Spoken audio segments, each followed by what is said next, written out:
அனைவருக்கும் வணக்கம்.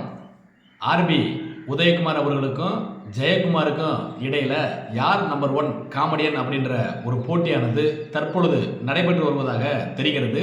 இந்த போட்டிக்கு நடுவராக எடப்பாடி பழனிசாமி அவர்கள் இருப்பதாகவும் நமக்கு பார்க்கும் பொழுது நம்மளால் தெரிந்து கொள்ள முடிகிறது. ஆர்பி உதயகுமார் 2011ஆம் ஆண்டிற்கு முன்பாக அனைத்து இந்திய அண்ணா திராவிட முன்னேற்ற கழகத்தில் அவர் வகித்த பதவி என்ன, பணி என்ன, இதுக்கு ஆர்பி உதயகுமார் அவர்கள் விளக்கம் கொடுக்க வேண்டும். 2011 சட்டமன்ற தேர்தலுக்கு முன்பு வர நீங்கள் யார்கிட்ட எந்த மாதிரியான எடுபடி வேலைகள் பார்த்தீங்க அப்படின்னு சொல்லிட்டு அந்த தகவலை நாங்கள் சொன்னோம் அப்படின்னா உங்களால் இன்னைக்கு அரசியல் பண்ண முடியுமா? அரசியல் நாகரிகம் கருதி பட்டும் படாமல் தொட்டும் தொடாமல் கட்சி நன்றாக இருக்க வேண்டும், அனைவரும் ஒன்றிணைய வேண்டும், இதே தெய்வங்களுடைய ஆட்சி மீண்டும் தமிழகத்தில் கொண்டு வரப்பட வேண்டும் என்கின்ற ஒரே நோக்கத்துக்காக கழக ஒருங்கிணைப்பாளர் அவர்கள் பயணித்துக் கொண்டிருக்கிறார். நீங்கள் ஐயா ஓபிஎஸ் அவருக்கு இழைக்கக்கூடிய ஒவ்வொரு துரோகத்திற்கும் கழக தொண்டர்கள் எதிர்வினையாற்ற முடிவெடுத்தால் உங்களால் ஆர்பி உதயகுமார் அவர்களால் திருமங்கலத்தில் இருக்கக்கூடிய அவருடைய வீட்டை விட்டு வெளியில் நடமாட முடியுமா? நம்ம கேட்குறோம், ஆர்பி உதயகுமார் அவர்கள் திருமங்கலத்தில் இருக்கக்கூடிய அவருடைய வீட்டை விட்டு அவரால் நடமாட முடியுமா? அவர் சொல்கிறார், ஐயா ஓபிஎஸ் அவர்களை பற்றி மாண்புமிகு அம்மா அவர்கள் ஆர்பி உதயகுமார் அவர்கள்ட்ட சொன்னாராம், ஐயா ஓபிஎஸ் அவர்களை பற்றி நீ எல்லாம் எங்கப்பா இருந்த ஆர்பி உதயகுமார், சும்மா நீ பாட்டுக்கு கதையை கட்டிடுவா, யார் வேணாலும் நீ சொல்கிறத அப்புறம் நம்பிடுவாங்களா? நீ காமெடியன் ஊர் உலகத்துக்கே தெரியும்பா. இப்போ உனக்கு போட்டியே யாருன்னா உங்கள் அண்ணன் ஜெயக்குமார் தான். இப்போ நீ பெரியாளா இல்லை உங்கள் அண்ணன் ஜெயக்குமார் காமெடியில் பெரியாளா அப்படின்றது உங்கள் 2 பேர் யார் காமெடிக்குங்கிறத அடிச்சு காமிங்க, சண்டை ஓட்டு காமிங்க. ஐயா ஓபிஎஸ் அவர்கள் ஜெயக்குமார் அவர்கள் கொசுன்னு சொல்கிறாரு. இந்த கொசுரு இல்லை மசுரு அப்படின்றதெல்லாம் எங்களுக்கும் பேச தெரியும். அந்த மசுருன்னெலாம் சொல்லிட்டு ஜெயக்குமார் அவர்களே எங்கள் தலையில் இருக்கக்கூடிய சமமானவர் தான் ஜெயக்குமார், ஆர்பி உதயகுமார்னு சொல்லிட்டு எங்களுக்கும் பேச தெரியும். ஆனால் எங்கள் ஐயா அவர்கள் எங்களை நாகரிகம் கருதி அரசியலுக்கு அப்பாற்பட்டு ஒவ்வொரு நபரையும் மனிதாபிமானத்தோடு நடத்தணும்னு சொல்லிட்டு எங்களை வழிநடத்தி கொண்டிருக்கிறார். ஏன்னா அவர் ஐயா ஓபிஎஸ் அவர்கள் மாண்புமிகு அம்மா அவர்கள்ட்ட அரசியல் பயின்றவர்.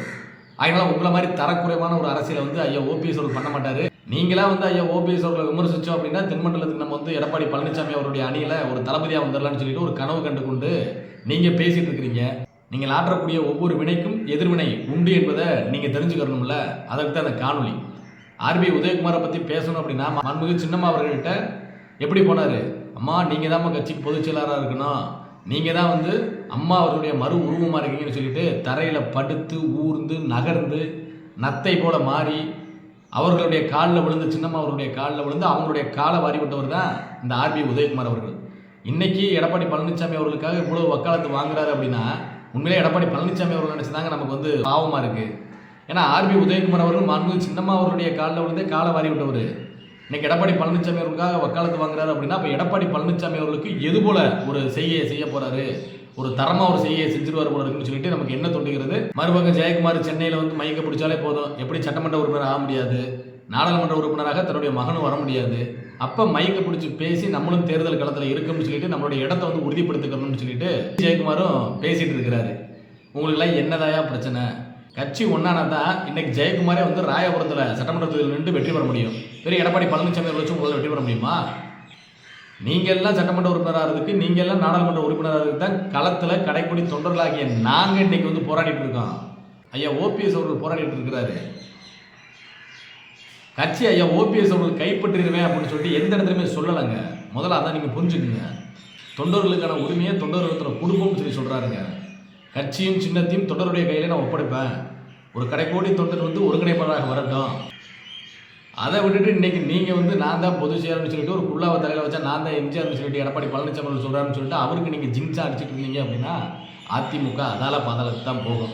ஆர்பி உதயகுமார் அவருடைய பேச்சு கண்டிக்கத்தக்க பேச்சு, ஜெயக்குமார் அவருடைய பேச்சு கண்டிக்கத்தக்க பேச்சு. ஆர்பி உதயகுமார் தொடர்ந்து இதே போல பேசிட்டு இருக்கார் அப்படின்னா திருமங்கலத்தில் அவருடைய வீட்டை விட்டு வெளியில் வர முடியாத அளவுக்கு ஒரு சூழ்நிலை அவர் சந்திக்க நேரிடும். இது மிரட்டலாக அவர் எடுத்துக்கொண்டாலும் சரி, எச்சரிக்கையாக எடுத்துக்கொண்டாலும் சரி, அதிமுக தொண்டன் என்ற முறையில் அதிமுகவுடைய 3வது தலைமுறை தலைவர் ஐயா ஓபிஎஸ் அவர்களை நீங்கள் மிரட்டி பார்ப்பீங்க, சீண்டி பார்ப்பீங்க. அதிமுக தொண்டை நாங்கள் என்ன சும்மா இருக்கணுமா? நாங்கள் எங்கள் பலத்தை காமிக்கணுமா? உங்களால் பதில் சொல்ல முடியுமா? எதிர்த்து நிற்க முடியுமா? திராணி இருக்கா, தெம்பு இருக்கா? வேணாம். கட்சி நன்றாக இருக்க வேண்டும். அனைத்து இந்திய அண்ணா திராவிட முன்னேற்ற கழகம் 2026 இதய தெய்வங்களுடைய ஆட்சி அமைக்க வேண்டும். அதுதான் எங்களுடைய ஒருங்கிணைப்பாளருடைய இலக்கு. அதை நோக்கி நாங்கள் பயணிக்கிறோம். எங்களை வேறு திசையில் மாற்றி உங்களை வேறு விதத்தில் எதிர்கொள்ளக்கூடிய ஒரு சூழ்நிலையை நீங்கள் உருவாக்கிறாதீங்கன்னு சொல்லிட்டு உங்கள்கிட்ட கேட்டுக்கிறோம். மீறி அந்த சூழ்நிலையை உருவாக்கினால் அந்த சூழ்நிலையை எதிர்கொள்ளவும் நாங்கள் தயாராக இருக்கிறோம் என்பதை ஆர்பி உதயகுமார் அவர்களுக்கும் ஜெயக்குமார் அவர்களுக்கும் தெரிவித்துக் கொள்கிறோம். நன்றி, வணக்கம்.